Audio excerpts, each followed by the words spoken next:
Live? Hello, Bama fans. This is Tim Watts, BamaOnline.com publisher, and Andrew Bone, our recruiting editor and team contributor. We both like to have our opinions on the football team, but focus on recruiting. But welcome to the show. We're glad to have you. We're missing Joseph Hastings, who's traveling this week. He's going to have some good content for this weekend, seeing a couple of Alabama five stars. Yes, Alabama has a couple of five stars committed despite some of the rumors you hear elsewhere. Andrew, welcome to Thursday. Welcome to Thursday. Yeah, I mean we are That's in a, the it's the start of the NFL season. How about that?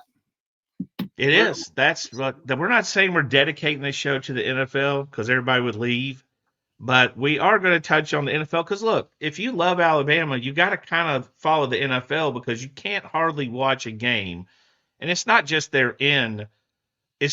they're in a game, they're stars, they're standouts. We had our fantasy draft last night. I took mostly Bama players because my sons wanted them. But they were high quality. I mean, Derrick Henry, Josh Jacobs, too. I mean, you're getting some guys that are probably pretty good at your job. Before we get started, do us one favor, hit that thumbs up. Andrew's weird thumb always comes up when we say that. Thumbs up, like and subscribe. We appreciate the support and you people jumping in, and we'll have a BOL preview up for the game. Charlie Potter, who does a great job of Blake Blinder and Jimmy Stein. Again, Joseph Hastings is usually here, but we're here today to talk a little football, recruiting. That's where we're going to start, Andrew. I mean, it's kind of like, heading into this season, we had that busy summer and things kind of got quiet. But to recap the weekend, let's just talk about two new offers went out. Yeah, Mason Dunn out of Tupelo High School in Mississippi is committed to Ole Miss. Made it over to Tuscaloosa for the kickoff game instead of going over to Oxford for their season opener. So I thought that was pretty interesting. Just getting him on campus for the first time. This wasn't a kid that attended Alabama's football camps, and they had really seen before, but they had been in contact with him since late June, early July. Said, hey, we're interested. We're going to recruit you. We want to watch you early on during your senior season, which they did. They brought him over for the visit last weekend, and things went pretty well. So he gets an offer. The next step here is to try to get him back on campus for an official visit, which I believe he will. I think coming over to Tuscaloosa instead of going to Oxford doesn't mean he's going to flip. It just means I've got interest in Alabama. I'm going to listen to what they had to say. They said it, which was an offer. Now, let's kind of see what happens next, and then I'll let you talk about the Antavius Richardson. Going back to Dunn, one of the things we touched on with our version of we had a story on BamaOnline.com called "They're Back," what we learned from the recruiting weekend, and we did touch on the fact that Ole Miss tried to stop the visit with Dunn. They didn't want him to take it, which makes sense. You don't want a guy going over to Alabama. He's not far from home, but obviously there's enough concern there to try to stop that visit. Which Kalen DeBoer and Nick Saban. I know there was that myth that Alabama shut down a visit. No, a lot of times the kids just didn't go. I mean, Bama was never like, if you go, we're pulling you off, or we've never heard of that on an unofficial visit. And that's why a lot of kids do end up taking a unofficial visit. Yeah, and Antavius Richardson's the other, committed to South Florida. A little bit of irony that Alabama is playing South Florida this week. But if you look at these guys, and going into this, we knew the Bama staff was going to try to focus on guys, seniors that they could evaluate, because they had Derek Smith committed who flipped, but I can't stress this enough. If Derek Smith is just absolutely set on playing wide receiver, which we're told he is right now, and that could change, then it doesn't help Alabama whether they land him or not at the safety position. They still got to find safety. That's not to say they wouldn't take Derek Smith, who we all know is a really good player from that standpoint. The guy I found the most interesting, because he's been talked about so much, was Anthony Rogers, who showed up, right? Mm-hmm. Anthony Rogers showed up. We've had so much discussion about him. And of course, it's fitting. There was the whole Bama needs to take him, Bama needs to take him, with us explaining the new staff hadn't really seen him. We know Robert Gillespie had seen him, but Anthony went to IMG. It wasn't a great year. He wasn't given a lot of carries. IMG does that to you. We watched Trey Smith get limited touches. But he did come and had great reviews. And tell us a little bit what we heard on Rogers. Turbo. I think with Turbo, I think the misconception is a lot of people probably thought he was being pushed out of Alabama's class, because we've seen that. We've seen that with some of the other guys that were committed to Alabama very early, even last year. New staff came in, they wanted to reevaluate, and some of those guys ended up going elsewhere. But with Turbo, there was always interest there, but it was more, hey, we still got need to get to know you a little bit. We want you to be around the campus. We want to see you play this fall. All that good stuff, because you just didn't get a chance, as you mentioned, to really get a lot of carries at IMG last season. So Turbo transfers back to Alabama. Is at Carver High School. Montgomery has already started off to a great season, a great start to his senior season.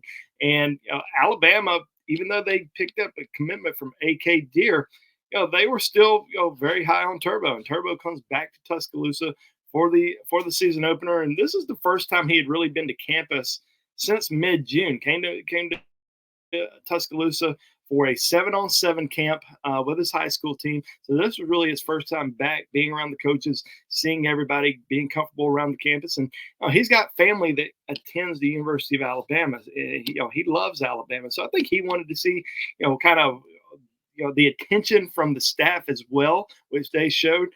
I think he's still probably going to take some visits this season. Ohio State, Georgia, Auburn, all still recruiting him heavily. But in the end, I think he's going to end up sticking with Alabama. I think he's comfortable there. There's a reason he is not decommitted at any point. He stayed true to that commitment thus far. And I think as long as the Alabama coaching staff continues to show that high interest in him, continues to want him, which we believe they do, I think he's going to be a part of this class. Would be a great 1-2 punch in the backfield with AK Deer and Turbo Rogers signing with Alabama. Yeah, and he brings a different angle than AK. And speaking of AK, he came into Alabama. We referred to it as sneaking in, which is not the best way. He wasn't hiding it. He's just not a very vocal guy when it comes to his recruitment. I mean, we've seen him be pretty quiet. His announcement alone, we expected to be very close to when Caleb Cunningham announced, but didn't be that. He took his time, set his own pace, and came with family and had a really good visit. And the thing about him is there's such a contrast to each other, with Turbo able to line up in the slot, special teams guy, and the way Carver's killing people, he might his carries are probably going to be limited this year, because he's a guy that touches the ball, can take it the distance, but he's put up good film. Andrew, let's switch a little bit to the visitors list for this week, which is we're at the stage of inviting the elementary schools. You had a pretty good turnout for Western Kentucky. I would give it a opening day Western Kentucky night game. I'd give it a solid A for the visitors. New offers, 5 stars on campus, top recruits on campus. 2027, maybe the best running back in the nation was there. So we need to touch on him real quick before we go into the South Florida visitors list. Tell us about the running back from Jackson. You kind of wish that they would have done the Saban field dedication for the first weekend, or or maybe the Georgia game, because of all the different recruits that are going to be there, and obviously the number one classes that Coach Saban was a part of. But yeah, I mean, Xavier Kroll, the one of the top overall players in that 27 class. There were some good 27 recruits on campus last weekend, and especially from the state of Alabama. But Kroll is going to be certainly one of the premier guys. It's a sophomore, but is being recruited by everybody. Alabama has already extended him an offer, not just an offer. This is a guy that could call the coaching staff today and commit. And that says a lot for a guy that's just a sophomore. I mean, had an unbelievable freshman campaign. I think he's running in the 10-7 in the 100 meters. I mean, he's over 205, 210 pounds. I mean, this is an impressive running back.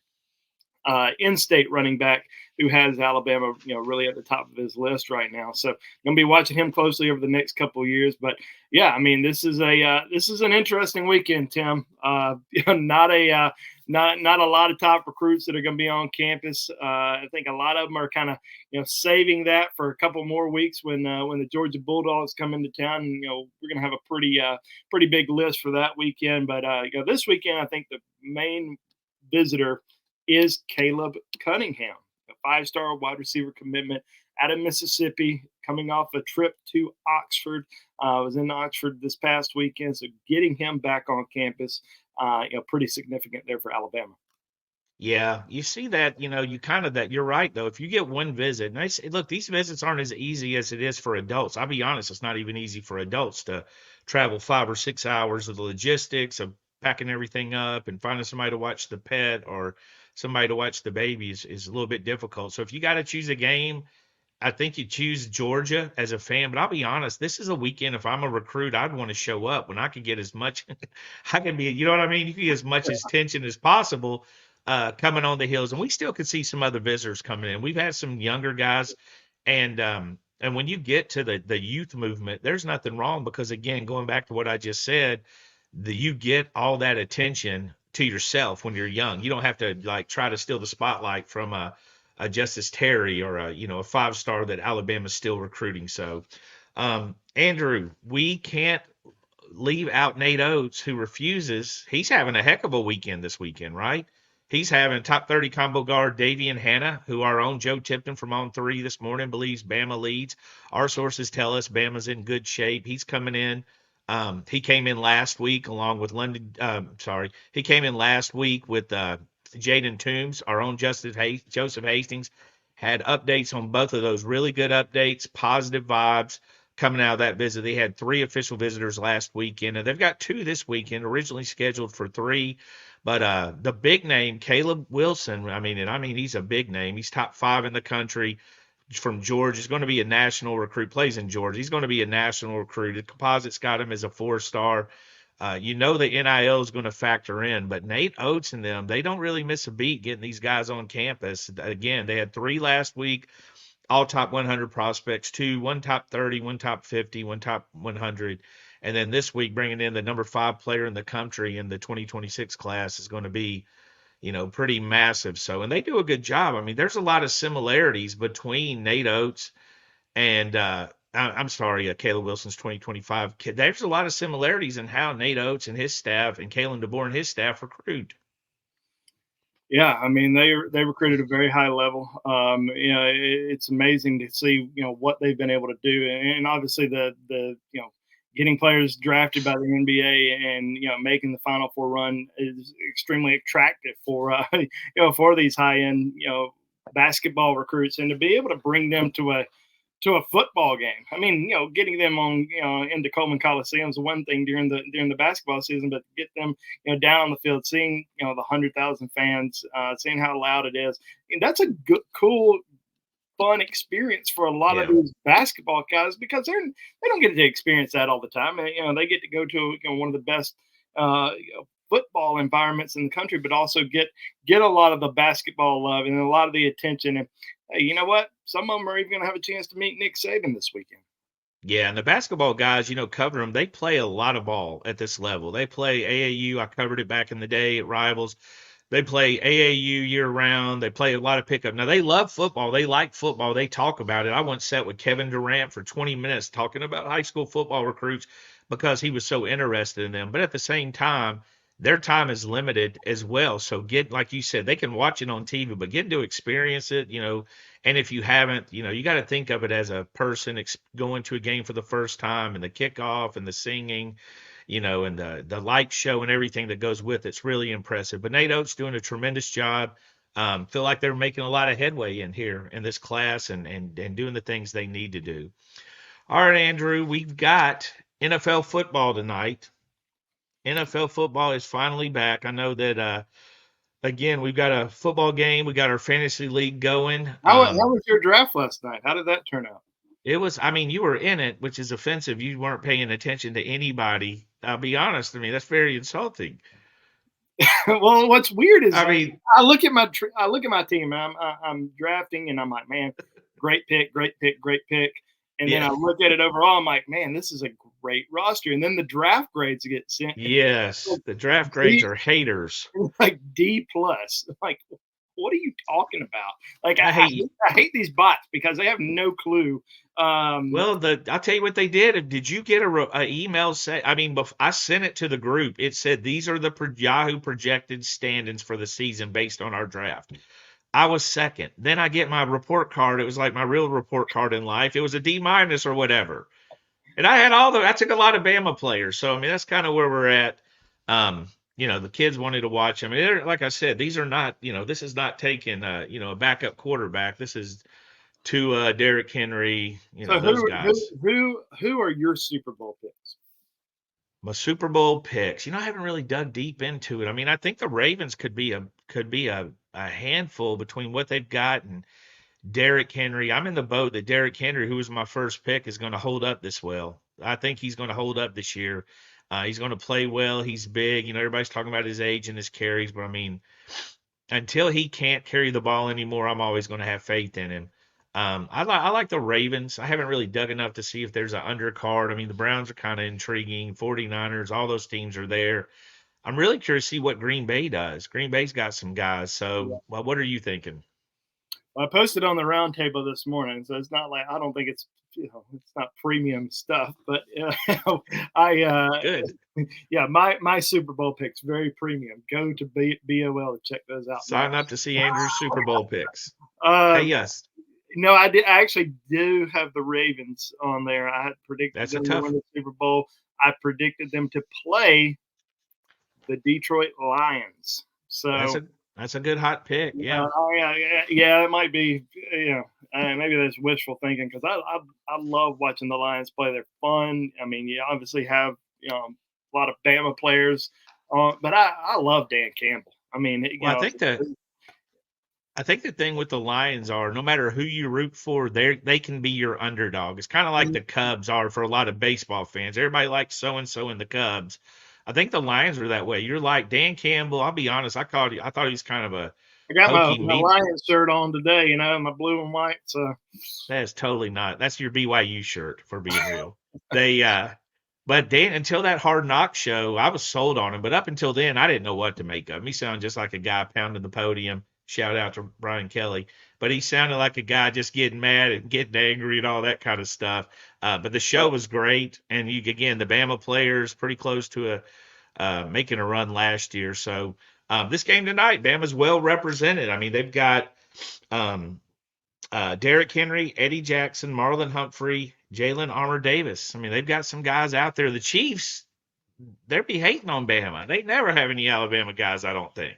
there's always a couple teams out there that you look at the rosters all over the NFL and they're just littered with Alabama players. But then there's some. It's just like all right, not going to watch them. I remember growing up. You're a little older than me, but growing up, you're you always kind of found you had your college team obviously, which was Alabama, and then you're just like, all right, let's go. Who's your pro team? And if you don't live in a big city or a state that has an NFL team, he was kind of picking and choosing, which ones Alabama players are on. Which back in the day weren't many. Yeah. Now you have teams that have 3, 4 Alabama players on those teams, so you're watching kind of everybody. And I was talking to Damian Square the other day, and I told him, I said, I always followed your career. We always wanted to see where you were and follow it closely, but I never really had this NFL team that I grew up watching. Now you're just like all these different Alabama players throughout the NFL. But a lot of them have also bounced around. Like you look at Green Bay this year. I actually grew up liking Green Bay because I like Brett Favre. I like Sterling Sharp. But now you got this Green Bay team that's got a lot of talent. But then they add Xavier McKinney in the offseason. They add Josh Jacobs in the Yeah, offseason. huge, So you want to watch huge. them a little bit more.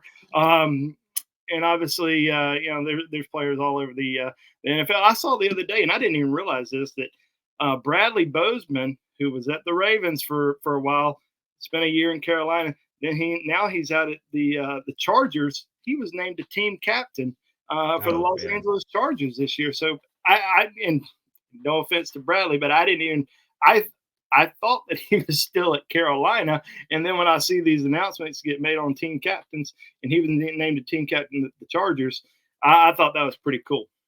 The thing about Bozeman, like for all the people, as much as we love recruiting, Andrew and I certainly love it, but everyone thought they just took Bozeman to get to Reuben Foster, right? Bozeman was an afterthought. I mean, nobody thought the career pass would be what they are, but I mean, Bozeman's moving into his fifth, sixth, seventh year in the NFL. He's not the only one on the move. Jonah Williams and Mac Wilson are going to the Cardinals. Mhm. Calvin Ridley, he come back from the Jaguars to the Titans. I mean, it's really hard to keep Did, up. Like I was did, looking at it did last night. Browns?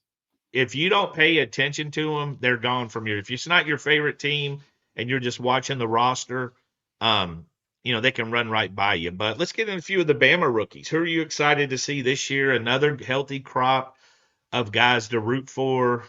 So who are a couple of the guys you're thinking about? The defensive guys that can make a big impact. Last year we saw Will Anderson win the defensive rookie of the year. Can Dallas Turner potentially have that type of impact this season in Minnesota? Terrion Arnold, in Detroit. Those are some guys that really looking forward to kind of seeing what they're going to be able to do. Jermaine Burton in Cincinnati had a good. Don't name them all. I'm not, but those are three. I see you rolling through the Rolodex. I see. No, that's it. That's the three that I'm going to name. Go ahead and finish your thoughts on Burton because there's Oh, an yeah. interesting story this morning linked on the roundtable. And I saw that, but he had a great preseason, which was interesting. Saw him do really well during the preseason. So, yeah, Jamar Chase, though, coming back out to practice, which I was happy to see Jamar Chase go back out sure. because he was my first pick in one of my in our fantasy football drafts. But and maybe that takes away from Burton getting any major playing time. The real discussion was off the field and his pre-draft interviews, and we've always known Jermaine Burton was different. I mean, he moved around several times in high school, and Bama wasn't involved with him, but Andrew and I remember his recruitment. He moved to California. He was committed to LSU. On signing day, he flipped. LSU actually lost two highly regarded, both 5 stars, right? One to Maryland, that Bama actually finished higher than LSU. Raheem Jarrett. Yes, and then they lost Jermaine, who went back home, showed back home up in Georgia, signed with Georgia, was committed. Jermaine is a different bird now. I mean, this is a guy that was on the Georgia team that beat Alabama, and a day later he was in Tuscaloosa after hitting the port, transferring. Mm-hmm. So he's a different guy. We've always been told he was a little bit different. That doesn't mean he's not going to be a good football player and all, but it's a little bit interesting there. I'll tell you the guy I'm really excited about is Kool-Aid. Seeing him, I'm a Saints fan. We're Saints fans in the family, and it's been a while since we had, well represented for a while with Mark, especially Roman Harper. Roman Harper is one of the best people we've met. I mean, we were at a Saints practice, and the oldest two were young. They were like 6 or 7. Took them out of school, drove up to watch the Saints practice, and they were wearing their Alabama jerseys. And it was a crowd to get autographs, and they only send out a certain amount of players, so the crowd's crazy. And one of the boys hollered out, "Roll Tide," and Roman's head shot up and looked out and called them to the front and signed it and hugged them, took pictures and all that kind of stuff. Ingram was the same way. In fact, Roman, at the end of the games, if the boys went down to the ledge and yelled "Roll Tide" when it got quiet and the crowd started to drift off, Roman would turn around and Roll Tide them. So, a guy that's never been shy, again, an underrated guy. But it's had, underrated guy out of high school who's had exceptional career, does great job on television. But excited to see Kool-Aid. Finally excited to see another Saint fan, another Saint Bama player on the Saints team. All right, we've got the 2014 anniversary team, 10-year anniversary, SEC champions. Very exciting team that could put up some points and obviously fell short in the national championship or the semifinals of the playoffs against Ohio State in a crazy game in itself. But just a loaded team that won the SEC and was a lot of fun to watch. Yeah, the next season they ended up winning it all. Jake Coker, Jake Coker, who was a backup to Blake Sims. I mean, that was a season going into the season. Nobody knew what to expect with Blake Sims being the starting quarterback, and it was so much better of a season than many people could have imagined. And you had Derrick Henry, you had T.J. Yeldon as kind of your 1-2 punch in the backfield. Amari Cooper had over 1,700 yards receiving that season. That was the year that he won the Biletnikoff. So there were some amazing players. That was kind of the year that 2014 when Alabama went out there and played in the against Ohio State in the semifinal, and everybody wanted to talk about run the damn ball, run the damn ball, run the damn ball, because they just kind of they abandoned it a little bit in that second half in the fourth quarter, but. It was a fun season. I remember being at a bar in Orlando. I was down in Orlando watching the semifinal game at a what was the bar called? Tin Roof. Tin Roof had just opened in Orlando. I was down there for the Under Armour All America game. A buddy of mine who was running it, the bar, calls me up and says, "Hey, come over and watch the game with me." Go down there. We're the only two Alabama people in the entire place, both watching it. Alabama goes up big kind of early on, and we're just both sitting there kind of stunned. The rest of the game, like, what is happening here? And obviously they end up losing. Stop Zeke. They couldn't stop Zeke Elliott. I mean, as good as Alabama ran the ball, I think they averaged 5 yards, a little bit over maybe carry. Zeke had over 200. Wild game. I mean, just a wild game. Derrick Henry kind of breaking out. That season, all I remember is that season. And it sums up Amari's whole career, where people would ask me, not Alabama fans, were like, Pitt, they're like, why is he always open? Guard him. I'm like, they're trying to guard him. You think the DC went in and said, hey, don't worry about Coop. We're good. We're going to figure him. No, they tried to guard him. The guy was just constantly open.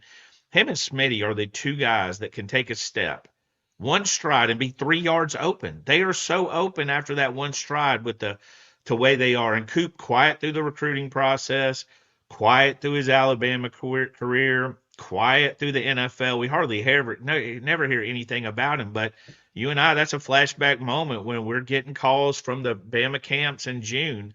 Mm-hmm. And again, any offensive coach can say, hey, this running back looked good if he's the running back coach and all that. But what stands out to us is if a defensive coach talks about an offensive guy, because that means that offensive guy kicked his ass that whole day, right? It earned his drills. And we heard that with Yanze Pierre, where Yanze went into a camp and he was doing so good. It was like, hey, move him back because I need this guy to get a rep, because he was just killing everybody.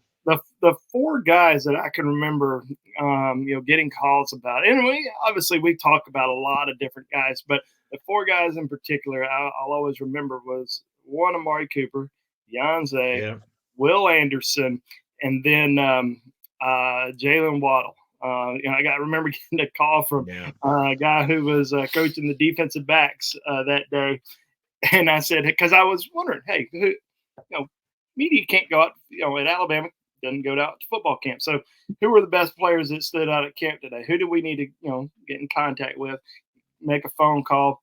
Who got offers? Talking to a defensive coach, and you're like, hey, who was the best guy out there today? You're thinking, all right, about to get a couple defensive players. Their guys, yeah. Who's their guys? Jalen Waddle, that guy kicked our ass. That's the best slot receiver that we've seen in camp in the last 5 years. So I knew when I heard that, I was like, okay, well, let's see where this recruitment goes. And Jalen took it all the way down until signing day. So. Yeah, Amari was similar because this is the best performance we've seen since Julio Jones. And we knew Julio just went up there and mashed people. I mean, Julio, if you didn't know him, looked very similar. 25-year-old Julio looked very similar to 16-year-old Julio. It ain't like he just bulked up. That kid was a monster early on. But yeah, to hear that, and to hear his best performance since Julio, and there have been some years between them. So Coop obviously did a great job. And we both talked to Julio when he was a sophomore, and met him when he was a sophomore. And you're Quintavious. What was his name? Quintarius. We knew him when he was Quintarius. He became Julio later that summer. Yeah. We saw him at the Hoover 7-on-7. He was not. And here's the thing about Julio I like to say. Julio wasn't talking before everybody knew him. Mm-hmm. That's his nature. There's no stuck up. Julio's just a quiet guy. But this team, 12-2, won an SEC championship. I mean, I don't think that Alabama-Auburn game, as far as offense and big plays, I don't think you ever had a more fun game to watch than Blake Sims. And what was the Auburn quarterback's name? Why am I drawing a blank on him? Is that Nick Marshall? Nick Marshall. So we have two guys at quarterback in the Iron Bowl scoring almost 100 points who everybody thought were going to be safeties, right? Everybody thought they were going to play different positions, and they scored 99 points in a game, and that was a good defense. And both of them had defensive players on that team, so heck of a game, and hats off to them. Before we keep going, one thing on the NFL I was going to mention is Pat Surtain. Speaking of quiet guys that handle their business and all, Pat Surtain getting this huge contract, $77 million guaranteed. We're talking about Amari being quiet, but I don't know. Did Pat not have the quietest GOAT type career at Alabama in history? Like nobody even talked about him his sophomore year because nobody threw at him. Nobody threw him. So hey, kind of same thing with as a junior. I mean, he was one of the best lockdown corners that we had seen at Alabama, and I remember being he was a finalist for the Thorpe Award, and I was shocked that somebody else had won it. I can't remember who it was that won it over, but I'm sure it was probably some guy who's a star in the NFL right now. But I thought he should have certainly won. I mean, think about all the contracts that Alabama players have signed during the offseason. I saw the graphic the other day that Alabama put out, over $1 billion in contracts signed. Not over the course of the last couple of years, but or over the course of a recruiting class. This is in the last year, in the last 6 months, over $1 billion in contracts signed by former Alabama players, and obviously some of those bigger deals, like Tua's, Quentin Williams, those help out. But I mean, that is a lot of money, and certainly something that Alabama will continue to use as a recruiting tool. Yeah, for sure. Let's get into this mailbag, Andrew. We're first mailbag with Andrew and Tim. We'll see what these guys and gals have to ask us. I had to look up. I'm a little skeptical. When you got a post, the mailbag is back and we'll answer anything, and we've got to add within reason. No, we don't care. They ask great questions. Let's get in this mailbag, Andrew, before we get out of here. All right, let's dive in. All right. Got it deleted. Got a couple here. Let's see. They're all with the reason. We got a question here. Now that we have definite proof on film of the new regime using rotating far more personnel than Nick Saban did, what measure of extra positive influence on recruiting do you expect that to have going forward? You want to dive in it, or you want me? I think Nick Saban did it's a 60-something to nothing game, so it's easy. I feel like Nick Saban rotated a lot in those games when it was in that ballpark. Now, seeing the rotation early, but it was a little different because they had so many new players. You had so many portal starters. You had so many young guys playing. You want to make them all happy. I don't know if that's going to be the norm. I don't expect to see that rotation in the Georgia game, but there was a time where it was Bama doesn't play freshmen was the main recruiting point against Bama, and then you looked up and they were playing. If you're good enough, you were playing at Alabama for the most part. Not good enough for the fans, but good enough for the coaching staff. That's always a big difference. But I do think it helps going forward because you can say we played everybody. Now, I don't know if they're going to be able to play everybody every week. I doubt it, but I do certainly think it helps with that. But also I think, at the end of the day, it's all about kids having faith in their playing ability and understanding their situation. Probably good you had a lot of your commitments in town last weekend too for that first home game. I don't know if obviously they'll be back for the Georgia and some of the bigger ones, but having a lot of those guys at the first home game, Luke Metz, Jackson Lloyd, A.K. Deere, Micah DeBose, and so on and so on. So getting those guys on campus for that first season opener, seeing a lot of those young guys out there contributing, making plays. Getting some, game reps in, that's got to be exciting for them to see. But as you said, I mean, we don't know what the rotation is going to look like moving forward. We know what it looks like against Western Kentucky. What's it going to look like this weekend against South Florida? Because South Florida is going to be it's a tougher opponent. It's going to be a better game. And then you have, your next couple of weeks, Wisconsin, Georgia. We'll probably know a little bit more, after that. But the recruits like seeing, as many players in there as possible. And that question was from Bama fan in Nittany Land. Okay. Bama fan in Nittany Land. He's obviously in Pennsylvania. Thanks for the question. For anybody wanting to ask a question, all you have to do is jump on the Bama Online Roundtable. That's our message board. We're very active there. We answer a lot of questions, not to brag on ourselves, but we enjoy the camaraderie, the tomfoolery, and the discussion that goes on there season And in season. the thing about the roundtable is we're there all day long. I mean, Yeah. people watch We our enjoy show. it. We Yeah. appreciate it. But if you want to talk directly with us, I mean, we are on. You just go to the roundtable, talk to us. We're going to be on there. I might be dealing with kids at some point, and Tim will take over. But That's what I was about to say. I have to deal with my kids, Joseph, Andrew. Andrew deals with his kids. I deal with mine. We're in the same boat. But we'd love to have you. We don't consider it work. I mean, this is our chance to be Alabama fans, is to chit chat and argue and debate and figure these things out. So next question, Vegas One fan. I'd like to hear your review and opinion on how our new defense looked last Saturday. Granted, it was not SEC competition, but the quarterback they fielded has a lot of Power 5-4 experience. I mean, I like. Jumping in? Yeah, Go ahead. I was waiting on you. I thought they played great. They were obviously, that you had that long drive. I think it was a 21 play drive, but they kept them out of the end zone. That's the goal. Keep the other team from scoring, and that's what Alabama was able to do. I mean, I love the fact that we saw some great pass rush. I love seeing Quay Rousseau. Q Robinson, thought those guys played excellent. The freshman defensive backs getting out there, getting in the mix. Not a deep, roster as far as the defensive back room, experience wise, but getting those freshmen the experience in that first game, we'll see it in this second game as well. Certainly going to benefit them down the road. Yeah. Next question, since he tied, would also like to hear about the defense, in particular the secondary with some distance. Heard of this show this week that said some wide receivers were open. Yeah, I'd see a lot of football. There's always wide receivers open. Getting them the ball is the first problem. Getting them that way in a situation, knowing where the defense is, or the defense has them shaded, defensive back roles. I have no doubt there was probably some blown assignments or miscommunications in that secondary. You're rotating a lot of guys in. I mean, Jalen Mbakwe is playing a year after being a high school quarterback primarily. I mean, mainly, that was his main job.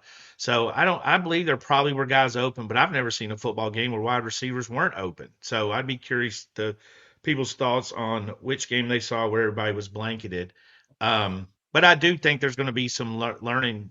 There's going to be a learning curve and some pains that grow with that position. But again, the one thing that factors in, what makes a good defensive back great? A pass rush. And Alabama was very vanilla up front. They were just trying to get their chest to chest, man to man. And that's one thing. If they'd have been bringing Quay and some of those guys Q off the edge, we'd have never known if there was wide receivers open, because they'd have never really got back to that third drive. And this will be a really, really big test for them this weekend. Well, we'll know a lot more about them this weekend, because you got a mobile quarterback back there. You've got some talent receiver position. They're going to play fast. People remember the Tennessee game a couple of years ago. Alex Golish's offense. I mean, this is going to be a fast-paced, quick off the ball, type offense that a lot of these freshmen are going to see for the first time. So going to be interesting to see how this game's played out. And they've got some talent at the on the offense side of the ball for the Bulls. LA Farms with how much will Alabama reach in their tool bag for game 2? I think you have the scenario on how the game unfolds, right? You got your 20 scripted plays. I don't know if Nick Sheridan has 20. I know that's the number we hear a lot of. You got your scripted plays. I mean, if you have 20 scripted plays and you're up 21-0, you're probably not going deep in your tool bag. You have 2 turnovers and you're down, you're in a 7-6 second quarter game. You got to reach in that bag a little different. So I think they've got that luxury. Because again, I thought last week's game was very vanilla on both sides of the ball. And I don't say vanilla in a bad way. I think you want to beat as many teams vanilla-wise as you can, including Georgia. If you don't have to reach in that bag, don't reach into it till you've got to reach into it. Any thoughts? Oh, sorry, no, No, yeah. my bad. I mean, yeah, I think that it all just kind of depends on how the game's going to be, going to play out. How's the defense going to perform, against this South Florida offense? Are they going to be able to shut them down? Last year we didn't see much. Didn't see a lot of points from South Florida because it was an absolute monsoon. Or Alabama.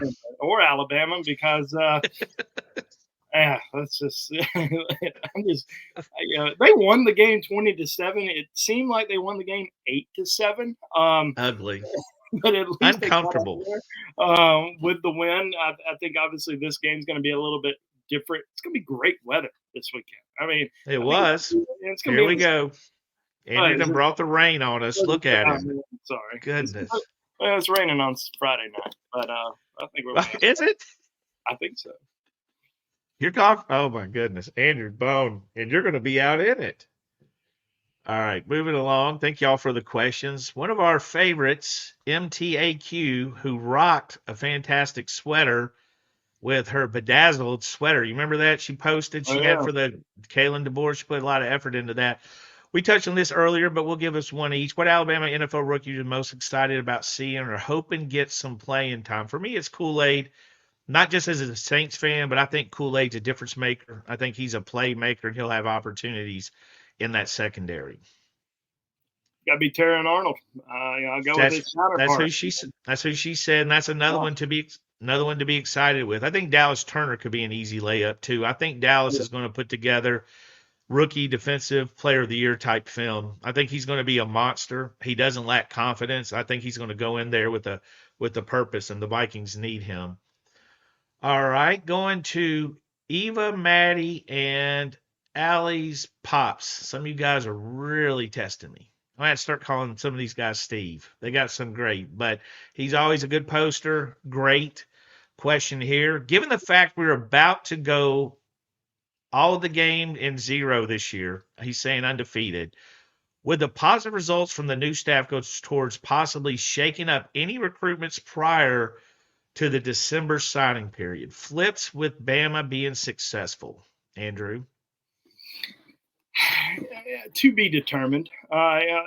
Recruiting's just changed. It's not necessarily about wins and losses. I mean, as long as you got a head coach and a pretty good NIL package, a lot of kids are still going to stick with their schools. But I think as far as Alabama is concerned, you want to hold on to your commitments, and I think a lot of the commitments, even though they may all be solid, some might still be taking visits. Everybody's we're watching to see how Alabama's going to perform this season. We're interested to see what the new regime looks like, and so far so good.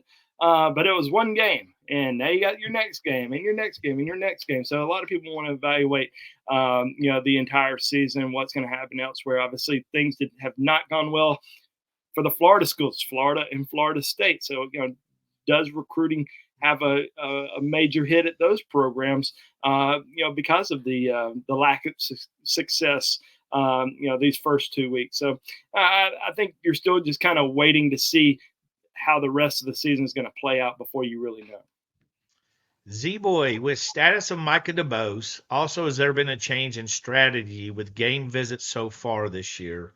I mean, they had a pretty healthy turnout for the Western Kentucky game. I think with so many official visits wrapped up in June, there's just not a lot of guys taking official visits right now. I think they would bring them in if they wanted to come in, but again, I don't know if many people are going to use their official visit on Western Kentucky or South Florida. Again, when you could come for Georgia or Auburn, two massively huge games, especially if you're an in-state guy, massively huge there. No, Micah DeBose, we've reported this. He says he's solid. He acts solid. He says all the right things. Mike is just a friendly social guy on social media. So he's one of those guys that can tweet out something and keep people on the edge of their seat. And I think in-season official visits are so just weird. Like, most colleges don't like them just because you don't get a chance to really spend a ton of time with these recruits while they're on campus. Because if you think about it, a lot of them are playing on Friday nights, not getting in until either late Friday night or early Saturday morning. The coaches are so focused on the game. Players are so focused on the game. So they like to get those kids on campus during the summer rather than official visits during the fall. Now, Alabama ended up having, I think, 48 or 49 officials during the summer, which means they still have about 8 or 9 official visit dates left. They can bring in guys during the season. So, do you bring them in for a South Florida game where you can spend potentially a little bit more time with them, but it's not going to be the same type of atmosphere as a Georgia or an Auburn game. But the Georgia and the Auburn games, they're going to bring in a lot more kids. So you're trying to spread that wealth out a little bit as far as spending time talking to these guys because there's just so many kids that are on campus those weekends. But you also want to bring them in to experience that type of game day atmosphere as opposed to bringing them in for a South Florida game. Moving on to Roll Tide 3R. What's the latest on Ty Jackson? Have you talked to him or his dad about how much fun they had this past weekend in the swamp? Ty's just not going to talk a whole lot. So the answer to talking to Ty is probably always going to be no. But Bama remains in there. Again, Florida, we feel, has got to go all in to get him, whatever that might mean. The Stats ability, Napier's up in the air. That obviously, I know that was tongue in cheek, but that game is not helping anybody. But again, like Andrew said earlier, this is not all about just the game. And when you get to a coaching change, who comes in, who stayed, who left, all that stuff factors in. But I think Bama and Ty Jackson scheduled in for the Georgia game for a visit. I think Alabama's did a really good job of staying in there and battling for him.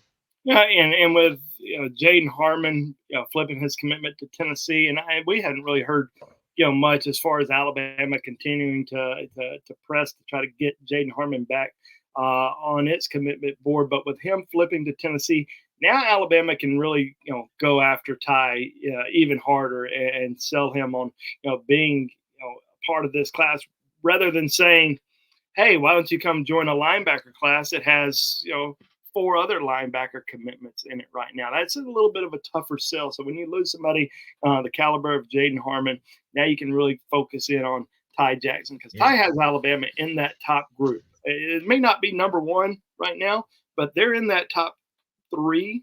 And I think that they're going to have a realistic chance of getting him back for that Georgia game. Is very big. Can they potentially get him back for another game down the road? A lot of schools are fighting for him, including the Georgia Bulldogs. Yeah. Had another question about Ty, but also does the struggles of Florida and Florida State help Alabama? Probably to be determined to a lot of degree. It's not like Bama's just pounding down the paint, the state of Florida, the Sunshine State right now, but it's not helping. It's not hurting them. I can tell you that. I mean, the struggles. I mean, Florida State being 0-2 and Florida, might as well be 0-2. That loss probably counted twice because that was some embarrassing stuff. And they had the recruiting drama at the end where they had the Miami player. Look, you put all those kids near a tunnel, they're going to go down and talk to the players. You might want to hide them behind the Florida bench. We saw that to some degree, we saw that the year LSU beat Alabama there, where they were going to the Bama section and saying, everybody come to LSU. Nobody went to LSU, by the way, and that staff got fired the next year. But I don't think any of those players that were at that game went to LSU either. So you leave them out there, that's going to happen. And also the one thing to remember is these kids know each other. All those kids that were there from Florida, probably half of them had been to Miami or knew the players. So them speaking, it was just kind of weird to see the Florida staff like, don't talk to them, get away. It was just weird. It was different than anything I've seen. Yeah. And there's not really a lot of crossover, right now with Florida State and Florida as far as, Alabama targets. You have Ty Jackson. I think Justice Terry has mentioned taking a visit down to Florida. There was a defensive lineman that's committed to Florida out of Georgia that Alabama just offered a few weeks ago. I think they're still trying to get to know him, still trying to get him on campus. Joseph Batchua out of Grayson High School. So that's somebody that we're starting to follow a little bit closer. But so that could, I think Florida season could potentially have an impact on his decision. But a lot of schools are coming after him, have offered him over the course of the last month. So Alex not a lot of Nagy, guys. It might be more 26, 27 guys that could have a bigger impact. Alex Nagy, in the spirit of the new field naming this week. What one piece of memorabilia from the Nick Saban era would you love to have? Alex said he'd like to have his straw hat from practice or his desk from his office before Kalen remodeled. I'd have to see what all he had laying around his office, honestly. There has to be some pretty cool stuff. The straw hat I can get in line and say it was Nick Saban's. I might do that actually. But I bet he's got some cool stuff from over the years. You know what I mean? The NFL, Belichick, the Dolphins with Jason Taylor, plus being at LSU, Michigan State, and Alabama. I'd really have to go through his storage unit to figure out what I wanted. Yeah, he's probably got something like I feel like Little Debbie has sent him some sort of awesome A uh, golden cake, a golden golden cake. golden oatmeal cream pie that's Oh, just that sitting would be on his, fantastic. you know That would be that great. first national championship ring uh, at Alabama 2009. But yeah, I think I'd have to really sit down and think about what were some really cool uh, things that he might have laying around his office. Which obviously the office looks a lot different now. It's got the Coach DeBoer flair in there now, rather than the old time look that Nick Saban had. So let's discuss that. Which office did you like? Now I know the differences between. I mean, Saban's old office reminded me of The Godfather, the Lake Tahoe scene with Michael Corleone, warm wood, dark colors, kind of could smell the pipe in the room, you know what I mean? And then you get this completely modern Mhm. version. I mean, it couldn't have been more of a 180. And basically, it looked like Ryan Williams decorated it. A young guy decorated. Like, what do you want in here? Which one of those offices is for you? You're getting to the elder age. Two kids. You got the gray hairs now. Which one's more you? Yeah, the Nick Saban office. When you start hearing stories from different recruits through the years, I guess most of them aren't recruits anymore. They're either former players, current players. But and Nick Saban had that button where he pressed to open the door to let someone in. I mean, people That's just were crazy. they were absolutely blown away by that. And Yeah. I love that old school look. I mean, it's like walking into your grandparents' house or something. But Yeah. Coach DeBoer's office looks pretty. I mean, like you said, modern. Looks good. I like it. Good for a change. Good I time would for. have Saban's upstairs so people would think I'm mature, but downstairs in the basement, I'd have Kalen DeBoer's. I'd have it like, hey, I want to look mature and professional and all that. But in real life, I'd be down there having a party. Thought both of them are outstanding. Well, Caleb, nobody ever talked about the look of the office back then. All they ever wanted to talk about was, they sit down on the couch, they start talking to Coach Saban. They're not looking at anything except for what was on the table, which was all the national championship rings, because Nick Saban loved to line them all up on that table. So these recruits never went to any other colleges where they just saw, 6 national championship rings just sitting on the coffee table. So that's something that was always brought up anytime we ever talked to any recruits. yeah, and another thing, I think that's probably the last of that type of office you're going to see. I mean, college coaching. First of all, Nick Saban was a staple. He's in it. Moved into his 70s. And now you got a bunch of younger guys, and they're going to go with that sleek, hip kind of look. So that's probably the last kind of office we're going to see like that. Mm-hmm. Caleb Muse had a question for us. Are we feeling good about the Saab brothers, and which player would you all pick to pursue harder? Antavius Richardson or Mason Dunn, who we discussed earlier, both defensive back who got offers first. I think Dunn for me, but I like Richardson's upside. I'd like to see and know a little bit more about him. Dunn's more of a corner, more likely. They need a safety. Somebody's got to play safety. If they don't, it's me, you, or Joseph. So I do like Dunn a smidge better, but I do think Richardson's got a tremendous upside. I'd just like to know more about him. Yeah, I think I'm kind of in the same boat. And Tavius Richardson is it's kind of a two-way player as far as being a quarterback. I want to see him a little bit more on.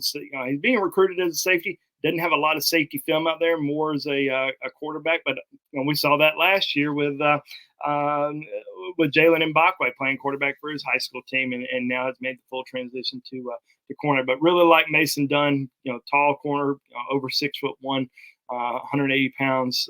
Got great speed. Certainly a guy that I think Alabama's gonna push pretty hard for. What was the other question that he asked? He asked how they feel about the Saab brothers. Kind of The neutral. sophomore. I think if Bama pushes there, they'll be fine. Going back to this, what's interesting, what you said about Mbakwe, when we got into this business, everybody played quarterback. I mean, everybody. I mean, I'll never forget, I had a photographer early on at Rivals named T.G. Pascal who did a great job for us, and he shot the game photos. He went to see the Bama-Tennessee game in Knoxville, stopped and got Dante Hightower. And when he texted me, he said, "Hey, I got a great kickoff." He called me. We don't even know if we texted then. He called. He said, "I got a great kickoff return." And I was like, damn, he doesn't film the wrong guy. I mean, but no, it was Hightower returning kickoff. So things have went so crazy.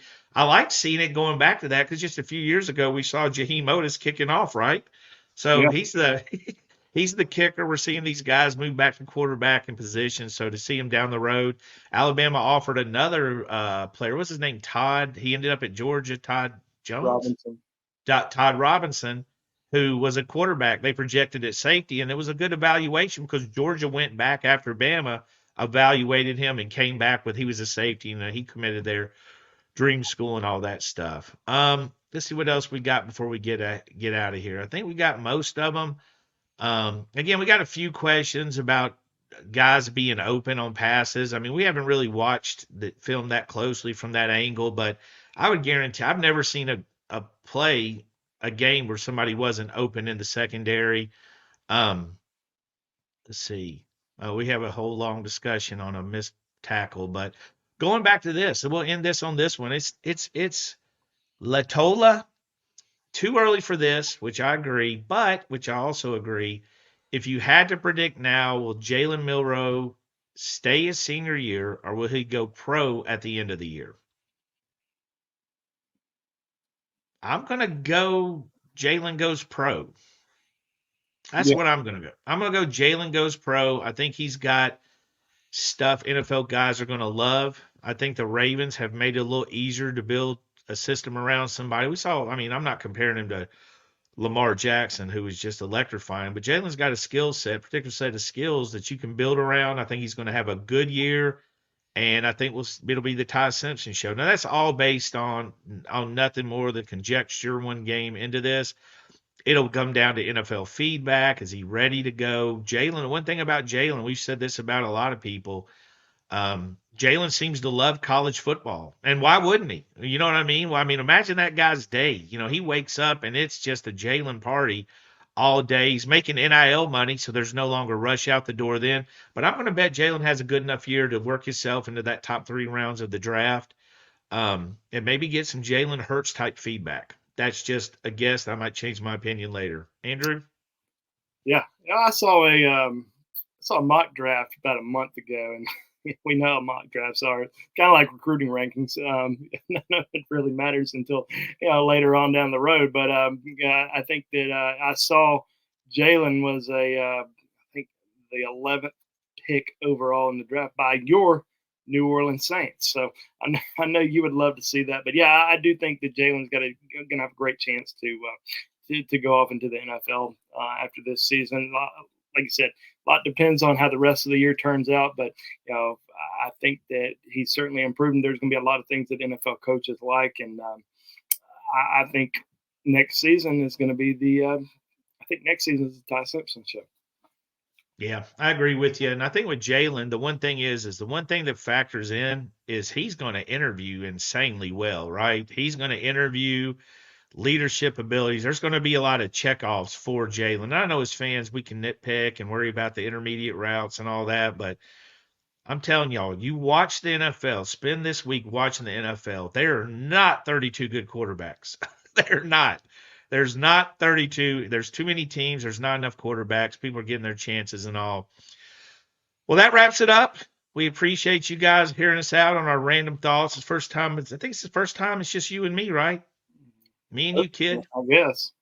Me and you, kid. Might be the last time. I don't like your attitude or your BYU shirt, if I'm being honest. But we appreciate you. riding that out some Not minute even, though. not dark enough to be BYU. It's like Yeah, it's more you like obviously more like those dots are absolutely BYU color. You obviously aren't familiar with the BYU I guess not. team. I'm not either. I'm going to be honest. Well, we appreciate you guys listening to old guys run their mouth. Get a chance, like and subscribe. We always appreciate the feedback.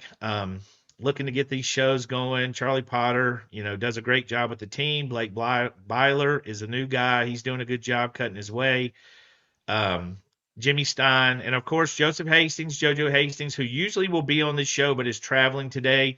We appreciate all you guys. And of course, you can check us out on the Bama Online Roundtable. Come join us. We have a lot of fun there. There's discussions now going on, who's going to win this game, who's going to start this position, why did they miss the block? Pellet grills, TV shows, and YouTube. We're having great discussions on you. YouTube should be paying us at this stage because YouTube TV is getting all these subscribers, I feel like, because there's a lot of people unhappy with DirecTV and their football issues so far. Well, Andrew Brown, we appreciate it. We'll see you guys next week. And thanks again, Alabama fans.